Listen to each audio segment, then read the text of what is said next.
처음 세워진 교회는 참 아름다웠습니다. 기쁨이 있고 행복이 있었습니다. 그러나 꽃길만 있는 것은 아니었습니다. 종교 지도자들의 본격적인 위협과 핍박이 시작되었습니다. 그들은 기도했고요. 그 가운데 하나님의 진동, 임재를 경험했고 그들은 성령의 충만함을 받았습니다. 하지만 현실은 어떻습니까? 기도하기 전이나 기도한 후나 그들의 전 환경은 조금 더 달라지지 않았습니다. 여전히 그들은 가난했고요, 힘들었고요, 협박과 핍박은 더욱더 살기 등등해졌습니다. 그런데 놀라운 것은 사도들 앞에, 교회 앞에 수많은 사람들이 모여들었다는 겁니다.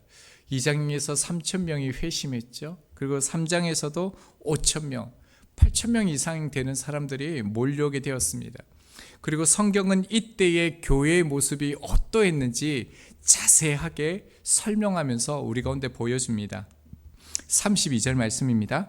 믿는 무리가 한 마음과 한 뜻이 되어 모든 물건을 서로 통용하고 자기 재물을 조금이라도 자기 것이라 하는 이가 하나도 없더라. 지금 누가는요, 당시에 이 사실을 굉장히 급진적으로 기록하고 있습니다. 사실 본문의 결론이 어디냐면요, 32절 말씀입니다. 너무 지금 이 당시의 사건이 중요하기 때문에 누가는요, 결론을 먼저 쓰고 이러했다 이렇게 전개를 하고 있습니다. 하나님을 경험한 성령 충만한 사람들의 모습이 32절 결론이다. 급진적으로 지금 이 놀라움을 누가는 기록하고 있다는 겁니다. 저희들이 32절과 33절은 이미 자세하게 살펴보았는데요. 핵심만 좀 살펴보면 믿는 무리는 문법적으로는 남성형 분사가 사용되었지만 당시에요, 일반적인 용법으로 남녀 모든 이들을 포함하는 단어입니다. 그러니까 믿는 무리라는 것은 모든 공동체 회원을 말하는 것이죠. 몇몇 특정한 사람들만 이러한 일을 한 것이 아니라요, 교회 전체가 함께 했다라는 것입니다. 어떻게 해요? 한 마음과 한 뜻. 이 한 뜻이라는 것은 그냥 단순히 그렇게 하자, 생각이 같았다 이런 의미가 아니었죠. 한 생명 안에 있는 것처럼 그들이 움직였다라는 겁니다. 그리고 한 마음 한 뜻이라는 것은 에스겔에서 하나님께서 말씀하신 그 예언이 이루어진 말씀입니다. 에스겔서 11장 19절 20절입니다. 내가 그들에게 한 마음을 주고 그 속에 새 영을 주며 그 몸에서 돌 같은 마음을 제거하고 살처럼 부드러운 마음을 주어 내 율례를 따르며 내 규례를 지켜 행하게 하리니 그들은 내 백성이 되고 나는 그들의 하나님이 되리라. 내가 그들에게 한 마음을 주었다라는 거예요. 한 생명, 누구로부터요? 한 성령, 새 영, 성령을 통해서 그들이 한 뜻이 되었다라는 거죠. 즉 한 마음이 한 뜻이 되었다라는 것은 하나님이 우리의 하나님이 되었다라는 겁니다. 우리가 하나님의 참 백성이 되었다라는 증거입니다. 그래서 어떤 일이 일어난다고요? 하반절에 보면 모든 물건을 서로 통용하고 자기 재물을 조금이라도 자기 것이라 하는 이가 하나도 없더라. 자, 이 말씀은 소유권이 사라졌다라는 것이 아니었죠. 내게 있는 것에 대한 이 소유에 대한 인식과 태도가 근본적으로 바뀌어졌다라는 겁니다. 지금 이 모습은요, 하나님의 나라의 모습입니다. 세상의 가치와 성품을 정면으로 거스리는 삶을 지금 초대교회가 보여주는 것입니다. 그들은 더 이상 이 땅에서 자신이 주인이 아니라 청지기로 살아내는 것입니다. 내가 가지고 있는 그 어떤 것도 나만을 위해서 쓰는 것이 아니라요, 모두를 위해, 하나님의 나라를 위해 쓰이는 것이라고 그들이 여긴 것이죠. 자, 이게 결론이라고 말씀드렸는데요. 그러면 왜 이런 일들이 일어났냐? 그래서 누가는 결론을 쓰면서 이제 그 이유를 설명합니다. 33절입니다. 사도들이 큰 권능으로 주 예수의 부활을 증언하니 무리가 큰 은혜를 받아. 초대교회가 하나님의 나라를 보일 수 있었던 그 이유가 뭐라고요? 큰 은혜를 받았기 때문이라는 겁니다. 여기에서 무리가 큰 은혜를 받아 이 단어를 직역하면요, 큰 은혜가 모든 이들 위에 있었다라는 겁니다. 자, 그렇다면 그들에게 지금 큰 은혜가 있었는데 그 은혜가 무엇입니까? 주 예수의 부활입니다. 지금 이들의 모습은요, 부활의 정체성을 지금 증언하고 있는 것입니다. 말씀에 보면 부활을 증언하니라고 이렇게 말하고 있는데요, 이 증언하니라는 이 단어는요, 돌려주다, 빚을 갚다라는 뜻입니다. 법적인 채무란 뜻이죠. 의아하지 않습니까? 그러니까 지금 사도들이 예수 그리스도의 부활을 증언했다라는 것은 마땅히 갚아야 할 빚을 갚는 마음으로 전했다라는 겁니다. 로마서 1장 14절입니다. 헬라인이나 야만인이나 지혜 있는 자나 어리석은 자에게 다 내가 빚진 자라.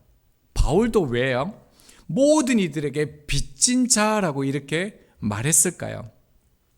주님의 부활은 우리가 받은 은혜이지만 동시에 우리가 세상에 갚아야 할 빚이기 때문에 그렇습니다. 하나님께서 우리에게 이 놀라운 십자가의 사랑을 주시면서 하나님께 갚으라라고 말씀하지 않았습니다. 그 빚은 어디예요? 그 빚을 믿지 않는 자들에게 갚으라고 말씀하셨습니다. 그래서 사도들의 이 부활의 증언을 듣고요, 그 은혜에 대한 반응으로 이 초대교회 성도들은요, 자신의 물건과 소유를 내어놓았다는 것입니다. 그래서 34절을 보면요, 그 중에 가난한 사람이 없으니 이는 밥과 집 있는 자는 팔아 그 판 것의 값을 가져다가 그 중에 가져다가라고 말합니다. 자, 서두에 보면요, 그 중에 가난한 사람이 없다라는 겁니다. 이런 큰 은혜가 임하여 있어요. 그들이 빚을 갚는 마음으로 그 소유를 나눈 거예요. 그래서요, 그 열매가 가난한 사람이 없어졌다라는 겁니다. 이 말씀도 우리가 잘 보아야 되는데요, 신앙청처럼 공동생활을 했다라는 말이 아닙니다. 자기 소유의 그 모든 것을 포기했다라는 말도 아닙니다. 어떻게 알 수 있냐고요? 말씀을 다시 한번 보면요, 그 중에라고 얘기했습니다. 우리가 2장과 3장에서 3,000명과 5,000명이 돌아왔죠. 자, 그 중에 가난한 자가 없다라는 겁니다. 이 말은 뭐냐면 하나님이 다스리는 이 교회 공동체 안에서는요, 절대적 빈곤 때문에 삶을 포기하는 가난한 사람이 없게 되어졌다라는 겁니다. 서두에도 말씀드렸지만 초대교회가 극심한 가난 가운데 있었다라고 말씀을 드렸는데요, 이유가 있습니다. 먼저는요, 예루살렘은 지대가 너무 높아서 농사가 거의 불가능합니다. 그래서 농사가 되지 않기 때문에 무역을 통해서만 생계를 유지합니다. 자, 그런데요, 당시 국교와 같은 유대교에서 예수님을 믿는다는 것은 무엇입니까? 출교입니다. 아무것도 할 수 없습니다. 사실상 사망 선고를 받은 것과 같습니다. 출교를 당하면요, 예수를 믿으면 모든 법률적 보호를 받지 못합니다. 그리고 그들이 농사도 못 짓는데 물건을 살 수도 없습니다. 인간관계도 다 끊어지는 거예요. 그러니까 이 시대 때는요, 실제로 절대적 빈곤에 처할 수밖에 없는 사람들이 있었다는 겁니다. 정말 먹을 것이 없어 죽을 수밖에 없는 그런 사람들이 생겨났다는 겁니다. 그래서 이런 상황에 있는 이들을 위해서 성도들이 자발적으로 재정을 모아서 그 사람이 위기에 벗어날 수 있도록 최선을 다해서 도왔다라는 거예요. 이제 그 사람들이 이제 앞으로 소개가 되어지는데요, 35절을 봅니다. 사도들의 발 앞에 두매 그들이 각 사람의 필요를 따라 나누어 줌이라. 자, 여기에서 중요한 것은 뭐냐면요, 다음에 말씀해 보면 그 당시에 한 10% 정도가 자기의 땅을 팔 수 있는 소유권을 가지고 있는 사람들이 있었는데, 그 사람들이 팔았다라는 것에 우리가 주목을 하는 것이 아니라 그들이요, 각 사람의 필요를 따라 나누어 주기 위해서 사도들의 발 앞에 두었다. 이것이 우리의 강조점이 되어져야 합니다. 그냥 사도들 앞에 내어놓았다 이렇게 하면 되는데요. 꼭 발이라는 이 표현을 했다라는 겁니다. 성경에서 머리는 어떤 권위, 영광, 통치 이런 의미를 가지고 있죠. 발은요, 가장 낮은 자리, 종, 무익한 이런 의미를 가지고 있습니다. 자, 그러니까 성도들이 제사를 사도들의 발 앞에 두었다라는 의미는요, 사도 개인에게 맡겼다라는 의미가 아닙니다. 하나님의 주권 아래 하나님의 것을 드렸다라는 의미를 가진다는 겁니다. 이 행위는요, 내가 밭을 팔고 내게 있는 소유를 내어놓았다라는 것은, 발 앞에 내어놓았다라는 것은 이게 내 것이 아니다라는 거예요. 우리가 서두에 보았던 것처럼 그들이 청지기 정신으로 살아가는 거죠. 이 모든 것의 주인은 하나님이십니다. 그 신앙의 고백을 가지고 사도들의 발 앞에 내어놓은 것이죠. 그래서 헌금이라는 것은 자기의 이름이 드러나는 것이 아니라 오히려 지우는 것, 내 것이 아닙니다. 이것이 하나님 앞에 드려지는 헌금이라는 것입니다. 자, 그래서요, 하반절을 보면요, 각 사람의 필요를 따라 나누어 줌이라라고 말씀합니다. 하나님의 것을요, 각 사람의 필요에 따라, 여러분 이거는요, 과하지도 않게 부족하지도 않게 필요할 양만큼 나눴다라는 겁니다. 자, 교회의 돌봄에 아주 중요한 원칙이 나옵니다. 자, 각 사람의 필요를 따라, 내가 원하는 사람이 아니에요. 내가 주고 싶은 사람이 아니에요. 어떤 사람에게 주었다고요? 필요한 사람, 연약한 사람, 절대적인 그 빈곤에 처해 있던 그 사람들, 그 사람이 나와 어떤 관계에 있느냐는 중요하지 않습니다. 그 필요를 따라서 이 구제를 했다라는 것입니다. 그리고 이 말씀은요, 신명기의 말씀이 성취된 것입니다. 하나님께서는 처음부터 이스라엘 공동체에게 가난한 사람이 없도록 율법으로 그들 가운데 주셨습니다. 그래서 이스라엘 백성들이 그 가나안 땅에 들어갔을 때 지파별로 나누어서 땅을 나누어 주었죠. 이 의미가요, 땅의 소유는 하나님이시라는 겁니다. 사람은 그것을 맡아 사용하는 존재라는 거죠. 초대교회는 이 정신을 잘 알았습니다. 신명기 15장 4절입니다. 내가 만일 내 하나님 여호와의 말씀만 듣고 내가 오늘 내게 내리는 그 명령을 다 지켜 행하면 내 하나님 여호와께서 내게 기업으로 주신 땅에서 내가 반드시 복을 받으리니 너희 중에 가난한 자가 없으리라. 여러분, 이것이 하나님께서 이스라엘 백성들에게, 하나님의 백성에게 주신 명령이었습니다. 하나님의 공동체, 하나님의 나라가 그 영이신 성령님을 통해서 이루어질 것이라고 예언하셨고요. 실제로 어떻습니까? 성령이 임하자, 성령의 충만함이 그들 가운데 임하자 이 말씀대로 실현된 것입니다. 이것은 예수님도 말씀하셨습니다. 34절과 35절에 보면요, 특별히 34절의 중반절에 보면 파라라는 단어와요, 35절에 보면 나누어 줌이라 할 때 나누어, 이 헬라어 동사가 나오는데 이 동사가요, 예수님께서 말씀하신 동사와 똑같습니다. 누가복음 18장 22절입니다.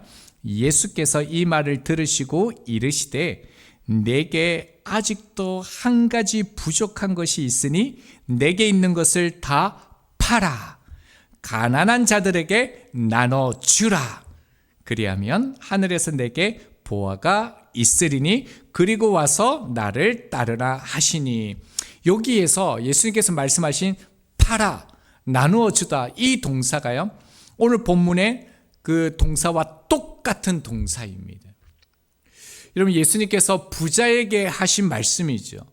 이 말씀을 지금 누가 지키고 있습니까? 사도들이 지키고요, 초대교회의 성도들이 지키고 하나님의 교회가 그대로 순종한 것이라는 겁니다. 하나님의 말씀이 이루어진 현장인 것을 알 수 있습니다. 역사적으로 보면 신약시대 이스라엘 그 사회 계층 구조를 보면요, 팔 수 있는 사람들, 자기가 재산을 가지고 있는 사람이 약 10% 정도밖에 되지 않았다는 겁니다. 그러니까 실제로 부유했던 이 사람들이요, 자기 재산을 팔아 가난한 사람들을 돕는 자발적인 나눔이 있었다는 겁니다. 제도나 규칙이나 명령이 아니었다는 거예요. 하나님의 말씀을 그들이 순종하여 행했다는 겁니다. 33절을 보면요, 증언하니 이 단어가 미완료 과거로 되어져 있습니다. 그러니까 한 번만 부활을 선포했다는 것이 아니라 계속해서 전했다는 의미입니다. 예배 때마다, 모일 때마다, 상황이 허락할 때마다 부활을, 그 하나님의 나라의 가치, 주님께서 이루어신 그 하나님의 나라의 가치를 계속적으로 전했다라는 거예요. 자, 그리고요, 하반절에 보면 큰 은혜를 받아 되어 있는데 이것도 미완료 과거입니다. 큰 은혜가 그들 위해 계속 머물러 있었다, 유지되고 있었다라는 거예요. 자, 그리고요, 32절 중반절에 보면요, 서로 통용하고, 그리고 하반절에 보면 자기 것이라 하는 이가 하나도 없더라. 이 단어도요, 모두 미완료형입니다. 어떻습니까? 자기가 지금 은혜를 계속 받는 거예요. 부활을 묵상하고 그 부활을 주시는 예수 그리스도의 그 하나님의 나라로 말미암아 다시 오셔서 우리 가운데 주신 그 하나님의 나라, 그 은혜가 그들 가운데 계속 있는 거예요. 그래서 어떻습니까? 어떤 사람이 자기의 있는 것을 내놓는 거예요. 그리고 그 모습을 보고요, 또 다른 사람들이 또 자기의 것을 내어놓다라는 것입니다. 그렇게 계속적으로 하나님의 나라의 가치가 실현되었다라는 겁니다. 자발적으로 순종함으로요. 자, 그러다 보니요, 자연스럽게 문제도 생기기 시작했습니다. 5장에 보면 이제 아나니아와 삽비라가 나타나죠. 하나님의 드림에 있어서 속에서 드림으로 죽는 사건도 나타납니다. 그리고 6장에서는요, 구제로 인해서 헬라파 그 과부들과 히브리파 과부들의 약간 다툼 분쟁이 생겨나는 것도 나옵니다. 자, 중요한 것은요, 사도행전이 이러한 교회 안에 있는 문제들을 숨기지 않고 그대로 전했다라는 사실입니다. 초대교회가 완벽한 공동체가 아니었다라는 거죠. 은혜 안에서 실제로 살아가는 공동체였기 때문에 그 안에도 갈등과 긴장이 함께 드러난 것입니다. 이제 말씀을 좀 마무리하면서요, 저희들이 초대교회를 향한 그 마음이 참 큽니다. 기도도 많이 하고요. 그래서 초대교회로 돌아가자라는 이런 기도 운동이 참 많이 있었습니다. 그런데 현실은 쉽지 않습니다. 여러분은 그 이유가 무엇이라고 생각하십니까? 연약한 사람들, 죄인들이 모여있는 공동체이기 때문에 교회가 본질적으로 완전할 수 없기 때문일까요? 아니면 이 초대교회의 모습은 2000년 전에만, 그때만 나타냈던 하나의 사건 때문일까요? 아니면 12 사도들이 직접 말씀을 전했던 것처럼 그런 탁월한, 그런 놀라운 능력을 가진 그 지도자들이 없기 때문에 이 땅 가운데 초대교회의 모습이 드러나지 않는 걸까요? 어쩌면 초대교회 성도들이 살았던 것처럼 살려는 마음이 우리 안에 없기 때문은 아닐까요? 오늘 말씀을 통해서 우리가 한 걸음 더 나아가기를 원합니다. 그리고 이 초대교회를 닮아가고자 하는 그 열망들이 생기기를 소망합니다. 여러분, 이렇게 하기 위해서 어떻게 해야 할까요? 옆 사람에게 관심을 두는 것입니다. 내 이웃에게 관심과 사랑을 두는 것이죠. 겉으로 보기에는 아무 문제 없어 보일지라도요, 관심을 두고 살피기 시작할 때 비로소 보입니다. 초대교회의 그 성도들도 모두 형편이 넉넉한 것은 아니었죠. 역시 그들 각자가 문제를 가지고 안고 그렇게 살아가고 있었습니다. 자, 그런데도 그들은요, 자기 문제에만 머무르지 않고요, 자기 자신을 넘어 형제 자매의 아픔을 바라볼 수 있는 그 믿음의 눈을 가지고 있었습니다. 그리고 그들을 실제적으로 사랑하며 섬길 수 있는 하나님의 나라를 이룰 수 있게 된 것이죠. 여러분, 부활하신 영광의 주님께서 완전한 몸을 입으시고 누구를 찾아왔는지 저희들은 요한복음을 통해서 너무 자세하게 살펴보았습니다. 영광의 몸을 입으신 그 주님께서요, 자신을 버리고 부인하고 도망간 그 제자들에게 찾아오셨죠. 그리고 무서워서 주님을 떠나버린 무리들에게도 주님이 찾아와 함께 해주셨습니다. 하루 계셨습니까? 이틀 계셨습니까? 3일 계셨습니까? 참 은혜가 되는 게 무려 40일 동안 그들과 함께 하셨습니다. 이 40일은 성경에서 실현과 완성을 뜻하죠. 이스라엘 백성들이 출애굽하여 가나안 땅에 들어가기까지 40년이 걸렸습니다. 그리고 예수님께서 공생애를 시작하기 전 시험을 받으실 때 40일 동안 시험 받으시고 이기셨죠. 자, 그러니까 이 40일 동안 함께 있었다는 것은 상징의 의미가 큽니다.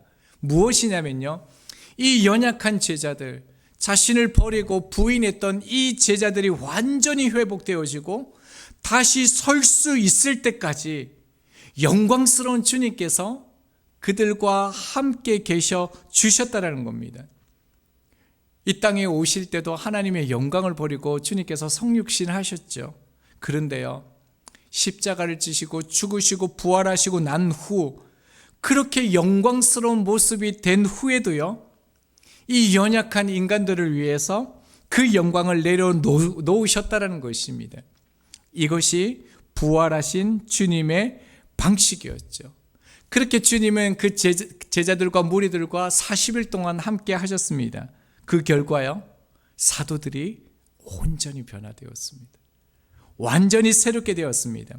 공동체 무리들은 변화되었고요, 또 그들을 통해 또 다른 제자들이 세워지고 복음이 확장되었습니다. 우리가요, 그리고 우리 교회가 이 예수님의 부활의 이 정체성, 그 모습을 더욱더 가졌으면 좋겠습니다. 일시적인 공감과 섬김이 아니라요, 사람들과 깊이 연결되어지고 지속적인 돌봄과 사랑을 통해 그들이 온전히 설 수 있을 때까지 예수님이 40일 동안 함께 해 주셨던 것처럼 그렇게 우리가 책임질 수 있는 우리 교회가 되었으면 좋겠습니다. 청년들을 볼 때, 다음 세대들을 볼 때, 왜 저렇게 하지? 때로는 이해 가지 못한 행동들이 나타날 때가 꽤 많았습니다. 자, 그런데요, 지나고 보면 보이지 않던 그 어려움들, 문제들이 그들 가운데 있었다라는 것을 발견하게 되어집니다.